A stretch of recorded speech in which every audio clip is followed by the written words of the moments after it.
So today we're gonna have a little bit of fun. We're gonna spark a little bit of a debate, and we also gonna try to, you know, educate at the same time and put y'all on to a little bit of game and a little bit of knowledge. So what we're gonna talk about is why LeBron James is not a top 5 player in NBA history. How LeBron James is not a top 5 player in NBA history. I want to start off by saying I think LeBron James is a very dope person. I love him as a quote-unquote role model, even though I think athletes shouldn't be role models, but I do think he is a role model.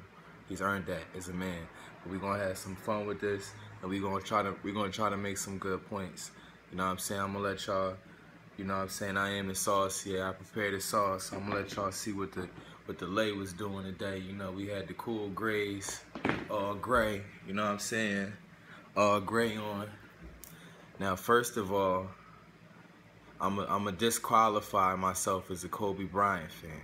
And in doing that, I'm not going to include Kobe Bryant in my top 5. No Kobe, no LeBron. Okay. You know, I'm a very big Kobe fan. Everybody know me know. You know, I've had this poster since the 90s. A couple pairs of Kobe's. But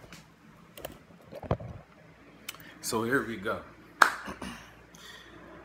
Now, first of all, I'm going to talk about who are the top 5 players in the history of the NBA. The top 5 players in the history of the NBA are, in order, Bill Russell. Number 1 is Bill Russell. He's the best player ever because he won 11 championships. That's the most impossible thing to recreate. Nobody will ever do it. I don't care how many teams was in the league. Jerry West was in the league. He only won 1. Will Chamberlain was in the league. He only won 2. Bill Russell won 11 championships. 2 of them he won as a player coach. He played 13 seasons. He only didn't go to the championship twice.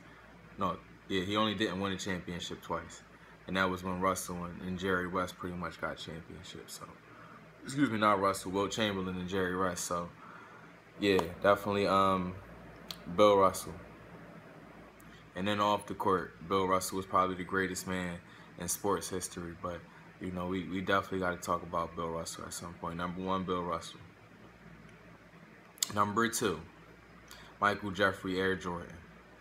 You know, I mean, he's the personification of great individualistic talent, style, you know, athletic ability, skill, fundamentals, 6 for 6 in the finals. Hands down, Michael Jordan. I mean, he would be number 1, but Bill Russell just had such a uncopyable achievement. And at the end of the day, the point of playing a game is to win. Forget stats. The point of playing a game is to win. You know what I'm saying? So number 2 is Michael Jordan. Probably the second greatest winner in NBA history. 6 finals, 2 three-peats, a whole bunch of sneaks, elegance. He used to fly through the air, all types of grace like that and all that like that. Just not regular. He double pump the dunk and all that like Michael Jordan. Number 3.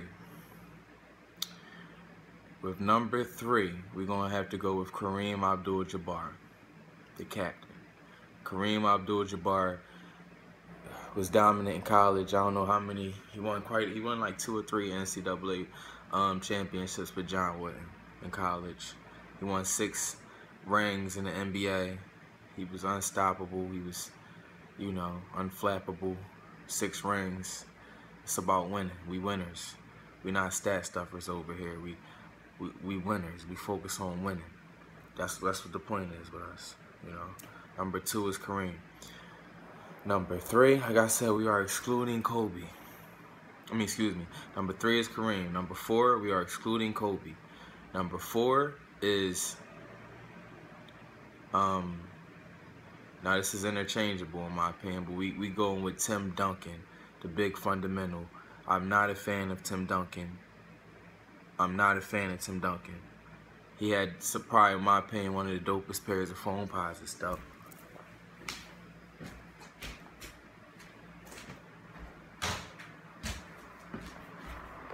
These is one of the dopest pairs of phone posits, but I'm not a fan of Tim Duncan.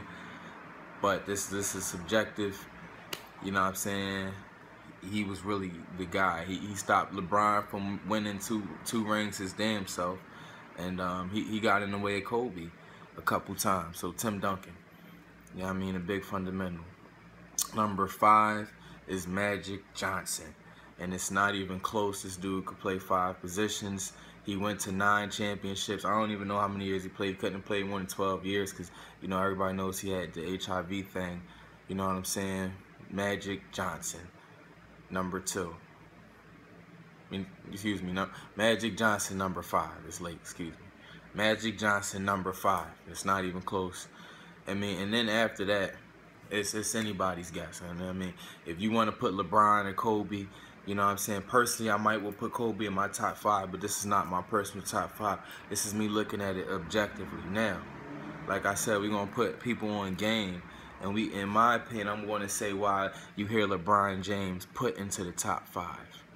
Because, now, I'm going to skip past the BS. Because out of all them 5 players we just named, Bill Russell, Michael Jordan, Kareem, Tim Duncan, Magic.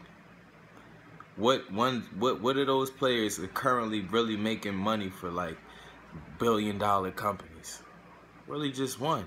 I mean, we could say Magic, but really just one player is really currently running in a bag for a billion-dollar company, and that's Mike. You know what I'm saying? So, you know, that's a sexy pick for, all right, he's the greatest of all time. And that's arguable.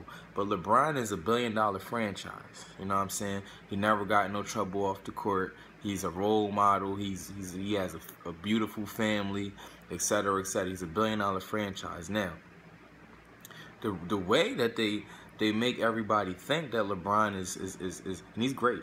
He's a great player, but they make everybody think he's a top 5 player is something called the Hegelian dialectic method.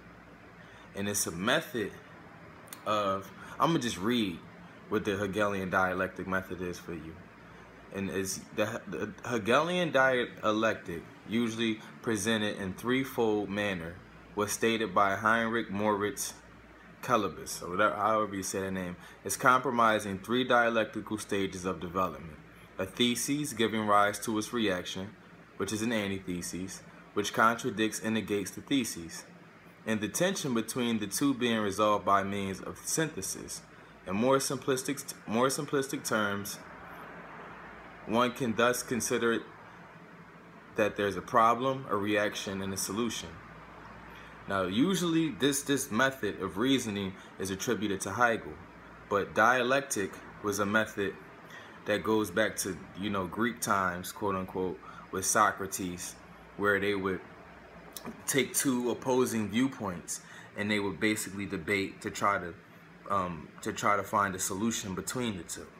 That was how it was done in Greece, right? Now I advise everybody to look into this. The Hegelian dialectic method, even though it's attributed to Hegel, that guy Heinrich Moritz, whatever his name was, stated, you know, how he broke it down. A lot of the time it's attributed to Hegel, but let me see. Actually, you know what I mean? And I'm doing a lot of this on the spot.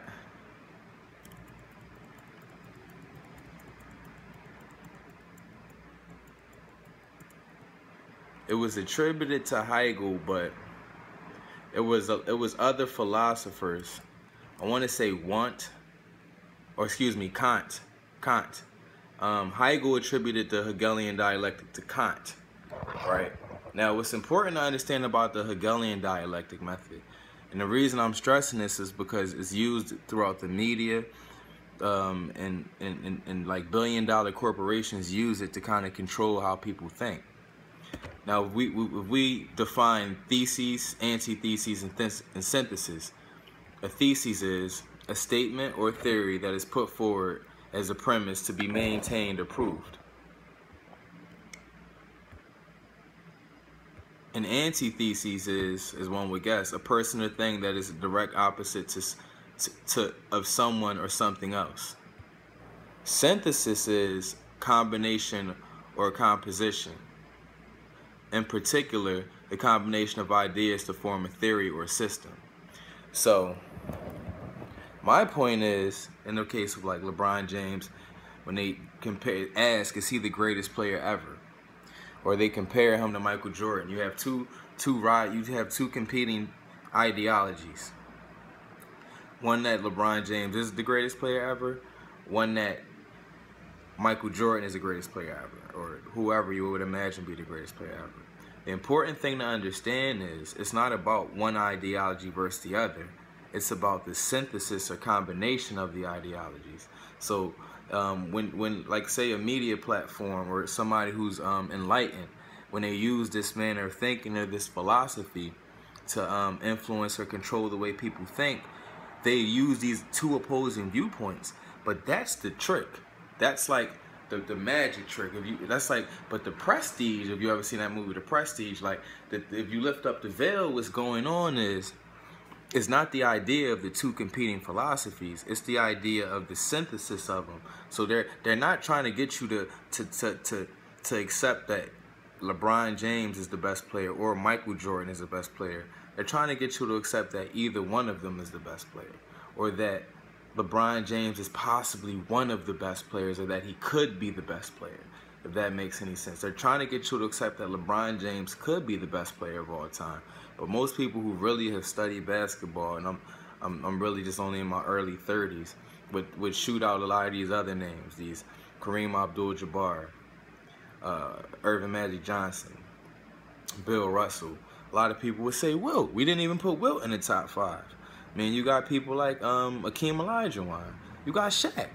You know what I'm saying? People skip past all these people, but those 5 people, they all have more championships than LeBron. They all have the cachet that LeBron had. They had more dominant runs than LeBron. But Magic was with Converse. Who knows who Kareem was with? Bill Russell. They're not. LeBron signed a lifetime contract, meaning that Nike believes that they can profit from him into perpetuity, or, you know, ongoing, like kind of similar like what they do with Michael Jordan or somewhat with Kobe Bryant or a lot of the other stars who have retired. So they're basically using the Hegelian dialectic method to just make you think LeBron James could be as good as Michael Jordan. Is he as good as Michael Jordan? It's really about the synthesis, not LeBron James or Michael Jordan, or LeBron James not being the greatest player ever or being the greatest. It's could he be the greatest player ever? He might be the greatest player ever. When, I mean, he's probably not even one of the top 5 players ever. So basically, I'm trying to use this entertaining argument to teach a greater and a deeper point about a dialectic method, which is a method of like, essentially, well, the Hegelian dialectic method, more so than any other dialectic method, which is a method of controlling the way you think and perceive things through presenting a thesis, which is basically an ideology, an antithesis, which is a competing ideology, and a synthesis, which is a combination. So look at Republican and Democrat. It's not about Republican or Democrat. It's about the combination of both of them. As somebody like Noam Chomsky would talk about, when you look at it, they're more so similar than they are different. But it's not about Republican or Democrat. It's about Republican and Democrat. As long as you're picking either or even both, you know, the synthesis of the two wins.